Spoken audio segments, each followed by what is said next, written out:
Bella, get off the set! Hello, and thank you for stopping by. We really appreciate it. Today is November 28th, and muskie fishing is almost over in most areas.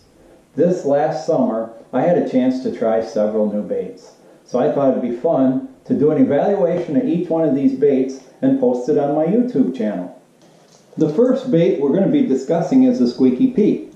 I was introduced to the Squeaky Pete last summer by my friend Pete Mana fishing on Lake of the Woods.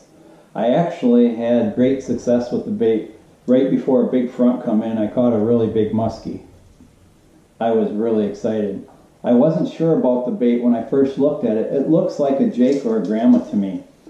And it puts off these electronic bait fish sounds. So I wasn't sure if that did anything or not. And honestly, I'm still not sure if it does anything or not. But what I can tell you is that the bait has a good action and seems to work really well when being ripped. I've caught several fish on the one that I got, and I would have to say that the bait worked well for me, and it seems to be a good troller as well. The bait appears to be made out of a combination of ABS and I would say high impact polystyrene, but I'm not sure. It's a very tough bait. But some of these production baits, I've had trouble with them. Sometimes when you get them, the split rings will come loose and pull out, and the hook hangers aren't as strong as they should be. So what I want to do is we're going to put this bait to a little test. Right now I'm going to give you the dimensions of the bait first. The Squeaky Pete is 0.55, so just a little over a ½ inch wide. From the tip of the nose to the rear hook hanger is just 10 inches. Now let's do a little stress test on the bait and see how strong it is.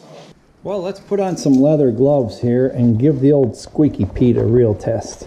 Obviously there's nothing scientific about what I'm doing, but what I want to do is just give this bait a good tug or two here just to see how strong these hook hangers are and these split rings. I've had some production baits in the past where the split rings broke. I actually had one break on a big fish. I'm not going to say the name of the bait. And sometimes these hook hangers in these manufactured baits aren't that strong. I believe this is a solid core bait just by feeling. So anyway, I got that locked in there really tight, and it's hooked to about a 350-pound workbench here. But I don't think you're going to pull that out of there. Let's try the center hook. Give that one a good tug. And obviously with our tension set on our reels and drag, and obviously there's give, but I don't want to lose a big fish on a bait if not necessary. I think I could drag this table across the room with this bait. And so far every single one appears to be very strong. Let's try the tail hook. That's where they get hooked on a lot. I could drag this thing right across the room. I don't think no muskie's going to rip those split rings off or rip those hook hangers out. It appears to be a pretty strong bait. Now let's take a look at the Squeaky Pete in action.